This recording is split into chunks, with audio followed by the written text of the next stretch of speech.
Hello everyone, I welcome to Ilmiyat foundation. मैं हूं नदीम अहमद। तो दोस्तों, आज हम एक ऐसे टॉपिक के बारे में बात करने जा रहे हैं जिसके बारे में दुनिया भर में रहने वाले लगभग सभी लोग कुछ न कुछ ज़रूर जानते हैं। मैं बात कर रहा हूं इज़राइल और फ़लस्तीन मसले की। तो क्या है ये इज़राइल और फ़लस्तीन का मसला जिसके चलते हर साल हज़ारों मासूम लोगों की जान चली जाती है और हज़ारों बेघर हो जाते हैं। तो दोस्तों, आज हम इसके इतिहास को जानने की कोशिश करेंगे कि आखिर इज़राइल और फ़लस्तीन के बीच हमेशा जंग क्यों चलती रहती है और ये कब तक ख़त्म होगी। तो आप वीडियो में आखिर तक बने रहिए, वीडियो में सब कुछ क्लियर हो जाएगा। बात उस समय की है जब पूरी दुनिया में और ख़ासकर यूरोप में यहूदियों को मारा जा रहा था। इसी के चलते 18वीं सदी के आखिर तक दुनिया के यहूदी लोगों में अपने अलग देश की भावना जागने लगी। उस समय एक ऑस्ट्रो हंगेरियन पत्रकार थे जिनका नाम था थियोडोर हेर्जिल। इस बंदे ने एक नया आइडिया यहूदी लोगों को दिया। ये आइडिया था जायनिज़्म का। ये जायनिज़्म वाला आइडिया एक पॉलिटिकल आइडिया था। इसके अनुसार दुनिया भर में रहने वाले सभी यहूदी धर्म के लोगों को एक जगह इकट्ठा करके अपना एक अलग देश बनाना था। हालांकि इस आइडिया पर कुछ जूइश संस्थाएं पहले से ही काम कर रही थी। इसी के चलते साल 1881 में पहली बार यूरोप के कई यहूदी परिवार फ़लस्तीन के एरिया में आकर बसने लगे थे।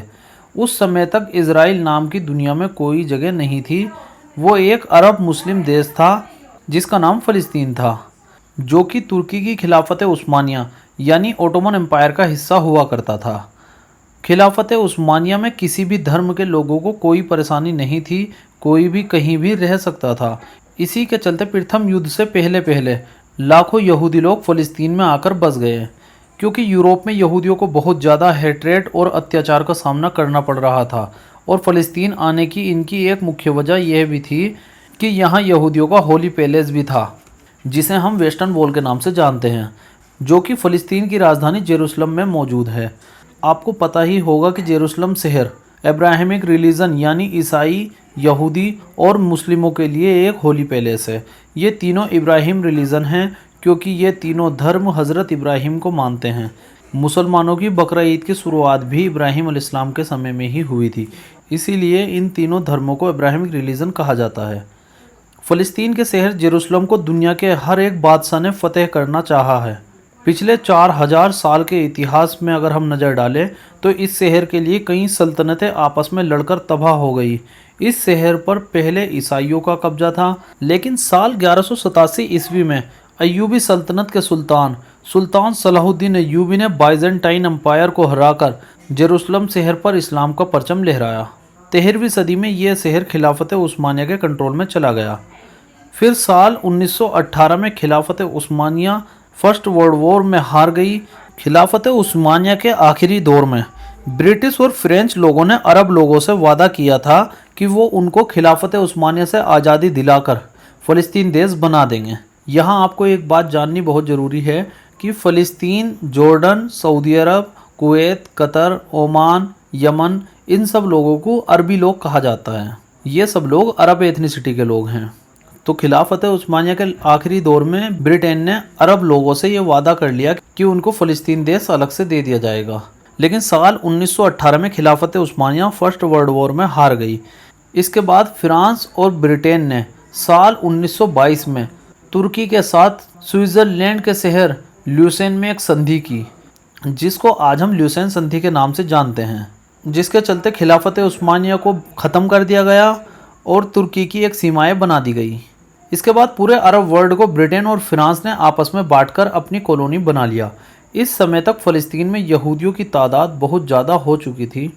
अब फ़लस्तीन ब्रिटेन के अंडर आ चुका था, जिसके बाद यहूदी लोगों ने ब्रिटेन के लिए काम करना शुरू कर दिया।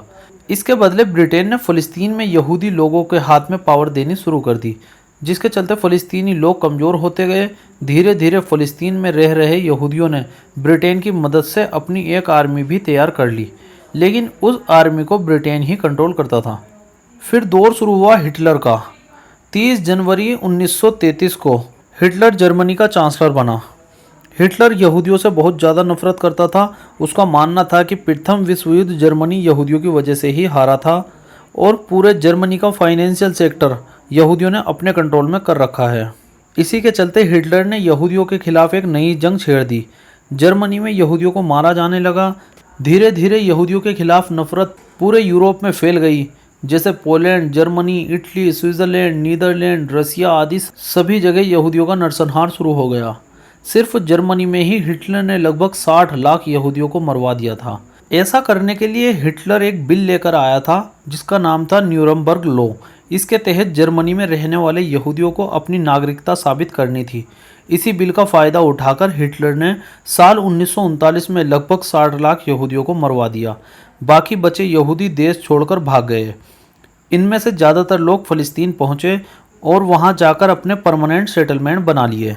इसके बाद 1939 से लेकर 1945 तक द्वितीय विश्व युद्ध चला, जिसमें जर्मनी और जापान की बहुत बुरी हार हुई और अलाइड पावर्स की जीत हुई। अलाइड पावर्स में अमेरिका, फ्रांस, इंग्लैंड और यूएसएसआर था। इसी जंग के दौरान यहूदी लोगों से ब्रिटेन ने वादा किया कि अगर यहूदियों ने सेकेंड वर्ल्ड वॉर में ब्रिटेन का साथ दिया तो ब्रिटेन फ़लस्तीन से अलग यहूदियों को एक देश बना के देगा। इस समय भी फ़लस्तीन पर ब्रिटेन का ही कंट्रोल था और फ़लस्तीन में ब्रिटेन से आज़ादी की मांग उठने लगी। इसी समय पैलेस्टाइन नेशनलिस्ट मूवमेंट भी सुर्खियों में थी, क्योंकि अभी तक फ़लस्तीन पर ब्रिटेन का ही कब्जा था और उस समय हमारे हिंदुस्तान पर भी ब्रिटेन का ही शासन था।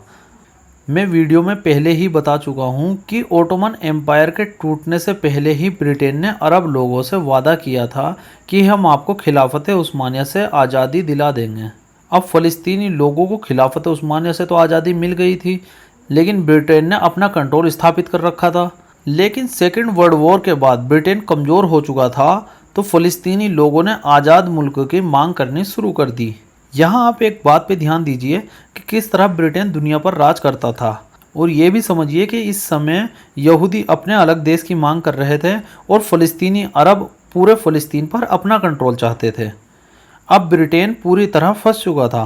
फाइनली ब्रिटेन दोनों पक्षों से बोलता है कि यहूदी लोग भी अपना देश बना लो और अरब मुस्लिम भी अपना देश बना लो, और इस सब मैटर से ब्रिटेन पूरी तरह बाहर हो जाता है और ये दो देश बनाने की जिम्मेदारी दी जाती है यूनाइटेड नेशन को।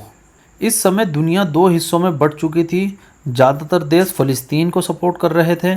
इसके पीछे कई रीज़न्स थे, लेकिन इसमें सबसे बड़ा रीज़न ये था कि अगर कोई देश भी इजराइल को सपोर्ट करता तो उसको इस्लामिक कंट्रीज़ की नाराज़गी झेलनी पड़ती।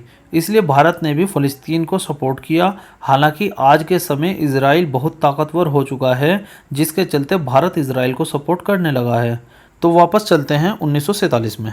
यूनाइटेड नेशन एक पार्टीशन प्लान तैयार करता है, जिसके तहत उस पूरे क्षेत्र का लगभग 55% एरिया इजराइल को दिया जाता है और लगभग 45% एरिया अरब स्टेट यानी फ़लस्तीन देश के लिए रखा जाता है। लेकिन यहीं ये मामला ख़त्म नहीं होता, क्योंकि यहाँ पर एक शहर है जिसका नाम है यरूशलेम, और दुनिया की सबसे ज़्यादा जंगें यहीं लड़ी गई हैं, क्योंकि यह शहर यहूदियों, मुस्लिमों और ईसाइयों तीनों ही इब्राहिमिक रिलीजनों के लिए इम्पोर्टेंट है। इसकी इम्पोर्टेंट को आप कुछ इस तरह भी समझ सकते हैं कि इसी शहर में ईसा मसीह को फांसी दी गई थी और इसी शहर में मुस्लिमों की अल अक्सा मस्जिद भी है। इसी शहर से मोहम्मद साहब पीस बी अपॉन हिम अल्लाह से मिलने के लिए गए थे और इसी शहर में यहूदियों की वेस्टर्न वॉल भी स्थित है।